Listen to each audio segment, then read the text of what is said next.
अस्सलाम वालेकुम सर। वालेकुम अस्सलाम जी। सर जी, ये केड़ा इलाका है? ये जी तारक चौक 772 का इलाका है। 772 ਦਾ जी हाँ। तहसील पीरमाल जी, तहसील परमार जिला टोबा टैक्स। ਜ਼ਿਲ੍ਹਾ ਟੋਬਾ ਟੇਕ ਸਿੰਘ। ਅੱਛਾ ਸਰ, ਅਸੀਂ ਨਾ ਛੋਟੀ ਜਿਹੀ ਕੋਸ਼ਿਸ਼ ਕਰ ਰਹੇ ਹਾਂ ਕਿਉਂਕਿ ਫਲਾਈ ਕੰਮ ਜਿਹੜਾ ਕਰਨਾ ਉਹ ਹਰ ਬੰਦੇ ਦਾ ਫਰਜ਼ ਹੈ ਜੀ।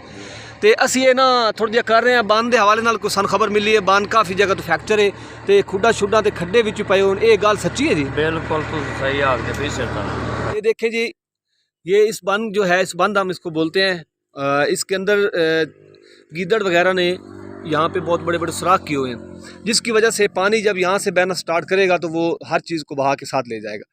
बान खराब है काफ़ी जी। उस तो बाद जानवर जंगली जानवर सही हो गई। उस तो बाद गिदड़ वगैरह ने खुडा काफ़ी बनाई हुई तोड़ता है जी। हाँ जी, वो है भी इदू बजते हैं तो इस दूसरी तरफ निकल जाते हैं जी।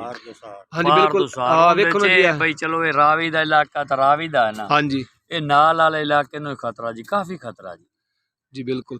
तो ਇਹਦਾ कोई सद्देबाब हो सकता है जी? सद्देबाब भी हो जी। महकमे वाले आवें, हुकूमत एक्शन ले या महकमे वाले आके महकमा बंद वाले जेड़े जी मुलाजिम हैं जितने ही हैं जी, हाँ जी, वो इन्होंने बंद कर देवें क्लियर अच्छी तरीके। चलो बड़ी मेहरबानी जी। दरअसल ये हर बंदे का फर्ज है, छोटे वड्डियां दा जी, क्योंकि ये बहुत ज्यादा नुकसान हो सकता है जी। काफी नुकसान है। रोड खराब हो जासी, इलाके दी ते आमदोरफ्त खत्म हो जासी जी। उस तो बाद तुसीं बाहर ते बैठे इलाके वाले मुतासर हो सकते। सर ये ਜਿਹੜੇ ਖੱਡੇ ਪਏ ਪੈਣ ਇਹਦਾ ਕੀ ਮਤਲਬ ਮਸਲਾ ਹੈ? ਸੀਰੀਅਸ ਮਸਲਾ ਹੈ ਜਾਂ ਕੋਈ? हाँ जी, तो बिल्कुल खतरनाक है जी। अच्छा जी, हाँ जी, अगर पानी आवे तो मतलब गुजर जा हाँ थल्ले? जी, तो टूट जाना है बन। भाईजान ਇਹਦਾ ਕੋਈ ਲਫ਼ਜ਼ ਨਹੀਂ, ਕੋਈ ਨਾ ਕੋਈ ਹੱਲ ਕੀਤਾ ਜਾਵੇ। अच्छा जी, ਲਿਹਾਜ਼ਾ ਮਿਹਰਬਾਨੀ ਕੀਤੀ ਜਾਵੇ, ਇਸ ਬੰਨ ਨੂੰ ਕਵਰ ਕੀਤਾ ਜਾਵੇ। ਭੁੱਸੀ ਤੋਂ ਲਾ ਕੇ ਨਾਰਾਂ ਤੇ ਕਰ ਇਵੇਂ ਖੁੱਡਾਂ ਪਈਆਂ ਤੋੜਤੀ। बिल्कुल ठीक जी। इस तरीके नाल है सारी हैं जी। हाँ जी, हाँ जी, हाँ जी। ये आगे तक इसमें कोई चीज तो नहीं होगी ना? ਇਹਦਾ ਕੋਈ ਨਾ ਕੋਈ ਹੱਲ ਕਢਾਓ। अच्छा जी, इंशाल्लाह। अगर जे पानी आ गया ना तो भाईजान ये जेड़ा उतर रोड बनी होया हाँ जी, ये भी त्रोट जासी, फना हो जासी। अच्छा जी, और परले पासे जो आबादी है रौती तक परे 69 71 तक। हाँ जी, संदीलिया वाली। हाँ जी, संदलियां सब वाली। पानी गुजर जाना है। ये सब पानी गुजर जाना, आबादी तबाह हो जानी। अल्लाह पाक करम करे जी। मेहरबानी की जावे, पानी आवन तो पहले ना इस बंद दा कोई हल किया जावे।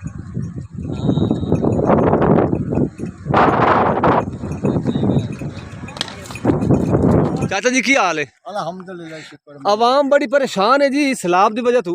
जी, ਤੇ ਤੁਹਾਡਾ ਰਾਵੀ ਤੇ ਘਰ ਹੈ हाँ जी, हाँ जी। ਕੀ ਤੁਸੀਂ ਕਹਿੰਦੇ ਹੋ ਜੀ ਬੰਦ ਦੇ ਬਾਰੇ? ਕੀ ਕਹਿੰਦੇ ਹੋ, ਇਹ ਮਜ਼ਬੂਤ ਹੈ? जी बांध दा कोई साई कोई भी कोई नहीं। अच्छा जी, उरवार पार गिद्दा टपदे गत्ते ओले बार ही बड़ा नुकसान हो सकता है। 72 दा 71 दा अगर रौती साइड से बड़ा अच्छा नुकसान जी। हो सकता है जी। ਤੇ कोई ਕੀ महकमा नहीं आया जी। ਮਹਿਕਮਾ ਨਹੀਂ? ਮਹਿਕਮਾ ਜੀ ਪਹੁੰਚ ਗਿਆ, अच्छा, ਤਸੱਲੀ ਰੱਖੋ ਜੀ ਇਨਸ਼ਾਅੱਲਾ ਤਾਲਾ। ਲੇਕਿਨ ਤੁਸੀਂ ਮਹਿਕਮੇ ਨੂੰ ਖਬਰ ਦੇਣੀ ਹੈ ਕਿ ਫਲਾਂ ਜਗ੍ਹਾ ਤੇ ਮਸਲੇ ਹਨ, ਫਲਾਂ ਜਗ੍ਹਾ ਤੇ। से वगैरह टप जाती है उरवार पार गिद्दड़ वगैरह बांधे च और पर दिख हमारी पाए। ਤੁਸੀਂ ਇਹ ਮੈਨੂੰ ਦਿਓ ਪੈਗਾਮ ਵੀ ਕਿਹੜੀ ਜਗ੍ਹਾ ਤੋਂ ਜ਼ਿਆਦਾ ਮਸਲਾ ਖਰਾਬ ਹੈ, ਤਾਂ ਕਿ ਮੇਰੀ ਇਹ ਵੀਡੀਓ ਉਹ ਸੁਣ ਸਨ ਜ਼ਰੂਰ, ਉਹ ਮੈਂ ਡਾਇਰੈਕਟ ਉਸੇ ਜਗ੍ਹਾ ਨੂੰ ਆ ਕੇ ਸੈੱਟ ਕਰੇ ਸੀ। ज्यादा सेटिंग करनी चाहिए। तारे का रैंप सदने आए माँ बाप चले चुलान दी साइड से। ਤਾਰੇ ਕਲਰ ਹੈ हाँ जी, तारक से ज्यादा रैंप। ਉਹ ਜ਼ਿਆਦਾ ਖਰਾਬ ਹੈ हाँ जी, ਜੀ। हाँ जी, उत्थे से आंदे खुडा। ਠੀਕ ਹੈ ਜੀ, हाँ जी, ਚਲੋ ਅੱਲਾ ਕਰਮ ਕਰਸੀ ਜੀ ਇਨਸ਼ਾਅੱਲਾ ਤਾਲਾ। ਤੇ ਬਾਕੀ ਪਰੇਸ਼ਾਨੀ ਤੇ ਬਿਲਕੁਲ ਹੋਈ ਜੀ, जी हाँ, जी ਕਿਉਂਕਿ ਇੱਥੇ ਆਬਾਦੀ ਹੈ ਔਰ ਉਸ ਤੋਂ ਬਾਅਦ ਇਤਨਾ ਸਾਡਾ ਜ਼ਮੀਨਾਂ ਸਾਰਾ ਕੁਝ ਖਰਾਬ ਹੋ हाँ, ਗਿਆ। बड़े अखराजात पैन दुनिया दे। ਚਲੋ ਅੱਲਾ ਕਰਮ ਕਰਸੀ ਜੀ, ਤੁਹਾਡੀ ਆਵਾਜ਼ ਇਨਸ਼ਾਅੱਲਾ ਤੱਕ ਮੰਡੀ ਤੱਕ ਪਹੁੰਚਾ ਦਿਸਾਂ ਜੀ ਮਹਿਕਮੇ ਤੱਕ। ਤੇ ਮਹਿਕਮੇ ਨੂੰ ਅਸਾਂ ਕੋਈ ਹਿੱਟ ਨਹੀਂ ਕਰ ਰਹੇ ਜੀ, ਅਸੀਂ ਸਿਰਫ ਆਪਣਾ ਫਰਜ਼ ਨਿਭਾ ਰਹੇ ਹਾਂ। ये जी आ जेड़ा खंबा ना, ਹਾਂਜੀ, इस खंबे च ओरू इधर गोरा पिया ते चले चुजा पानी निकल। ਅੱਛਾ ਜੀ, जे इथों थोड़ी जी करा से गए आ देखो ना जी। ਹਾਂਜੀ ਬਿਲकुल ਬਿਲकुल। जी जी जी, इधरले पासे चोर ताई गिद्दड़ ते सेजियां इत्ता विच बंदा जांदा जांदा रात नूं जे डेग पवे ते बाहर निकल ही नहीं सकदा। ਓਏ ਹੋਏ, एडियां गरला बांध जी बने। ਇਹ ਤੇ ਬੜਾ ਮਸਲਾ ਜੀ। ये जे बड़ा मसला ते नाल बांध दे या काफी आबादी होए अगू नाल साडा थाना महकमा तोड़ो तोड़, मतलब है कि बहुत नुकसान ही नुकसान है। अल्लाह ताला ਇਹਦਾ मेहरबानी ਭਾਈਜਾਨ करे। ਜਿਹੜਾ ਸਾਡਾ ਰੌਤੀ ਥਾਣਾ ਹੈ ਨਾ ਹਾਂਜੀ, ਉਹਦਾ ਵੀ ਖਤਰਾ ਹੈ ਸਾਨੂੰ। ਸਿਰਫ ਥਾਣਾ ਰੌਤੀ ਦੀ ਤੇ ਕੋਈ ਟੈਨਸ਼ਨ ਨਹੀਂ, ਹੋਰ ਬੜੇ ਮਸਲੇ ਨੇ ਜੀ। ਮਸਲੇ ਤਾਂ ਬੜੇ आबादियां हैं। आबादियां हाँ जी। बहुत हैं। ਲੇਕਿਨ ਥਾਣਾ ਹੀ ਵਿੱਚ ਆ ਜਾਂਦਾ ਹੈ ਨਾ, ਸਾਨੂੰ ਥਾਣੇ ਦਾ ਹੀ ਖਤਰਾ ਹੈ। ਕਿਉਂ ਉਹ ਲੇਕਿਨ ਪੁਲਿਸ ਤੋਂ ਡਰਦੇ ਹੋ ਜੀ? ਕੋਈ ਆਵਾਮ ਨਹੀਂ ਦਾ ਹੈ ਹੀ ਜੀ। ਖਤਰਾ ਹੈ ਭਾਈਜਾਨ।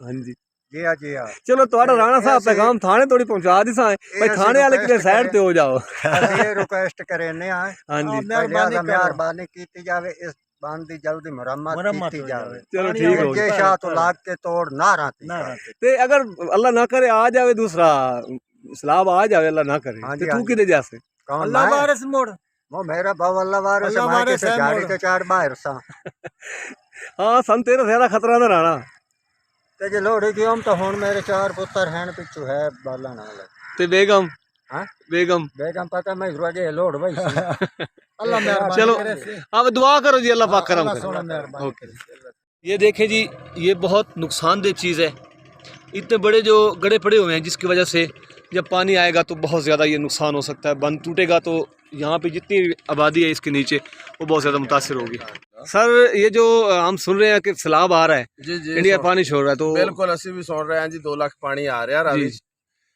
ਤੋਂ ਅਸੀਂ ਬਿਲਕੁਲ ਹੈਡ ਸਦਰਈ ਦੇ ਕਰੀਬ ਬੈਠੇ ਹਾਂ। अच्छा जी ਤੇ 771 ਸਾਡੀ ਰਿਹਾਇਸ਼ ਹੈ जी बिल्कुल ਤੋਂ ਅਗਰ ਇੱਥੋਂ ਇਹ ਬੰਨ ਦੇਖੋ ਨਾ हाँ जी बिल्कुल ਇਹ है ਸਾਰਾ ਬੰਨ ਖਰਾਬ ਹੋਇਆ ਹੈ जी बिल्कुल ਇਸ ਦੀ बिल्कुल ਰਿਪੇਅਰਿੰਗ ਜ਼ਰੂਰੀ ਹੈ ਕਿਉਂਕਿ ਹੈਡ ਦੇ ਬਿਲਕੁਲ ਨਜ਼ਦੀਕ ਹੈ ते ਅਮਲਾ सुने ਅਮਲਾ ਤੋਂ ਬਿਲकुल ਆਇਆ ਬੈਠਾ ਜੀ ਨਹਿਰਾਂ ਤੇ ਕੈਂਪ ਲੱਗਾ ਹਰ ਰਿਲੀਫ ਕੈਂਪ ਲੱਗਾ अच्छा जी ਲੇਕਿਨ ਅਸੀਂ ਕਹਿੰਦੇ ਆ ਵੀ ਇਹਦੀ ਰਿਪੇਅਰਿੰਗ ਅਗਰ ਹੋ ਜਵੇ ਤੇ ਉਹ ਹੋਰ ਵੀ ਬਿਹਤਰ बिल्कुल बिल्कुल ज़रूरी है ਠੀਕ ਹੈ ਜੀ बिल्कुल ज़रूरी अगर रिपेयरिंग नहीं होती तो ये बांध अगर टूटेगा तो आबादी हाँ जी सारी अगर आबादी को हो तो नुकसान होगा। इस तो अंदर तो बहुत बड़ी आबादी है आगे मोटरवे भी है बिल्कुल ये ठीक है। सारा नुकसान हो सकता है बहुत शुक्रिया जी बहुत शुक्रिया इंशाल्लाह सबसे बड़ी ये खुशी है कि टीम यहाँ पे पहुँच चुकी है जी जी पहुँच हम उनके ऊपर हिट नहीं कर रहे नहीं लेकिन हम असल में हम लोग यहाँ के रहायशी हैं हमें फिक्र होती है जी हमारा यहाँ नहीं पे जी ਅਸੀਂ ਕਹਿੰਦੇ ਆ ਕਿ ਬੰਦੋਬਸਤੀ ਕਾਰਵਾਈਆਂ ਇਹ ਹੋਣੀਆਂ ਚਾਹੀਦੀਆਂ जी बिल्कुल ਇਹ ਕੰਮ ਹੋਣਾ ਚਾਹੀਦਾ ਹੈ अगर ਤਾਂ यहाँ ਕਿ ਵਕਤ ਤੋਂ ਪਹਿਲੇ ਅਗਰ ਇਸ ਦੀ ਮੁਰੰਮਤ ਹੋ ਜਾਏ ਤਾਂ ਅੱਛੀ ਬਾਤ ਹੈ बहुत शुक्रिया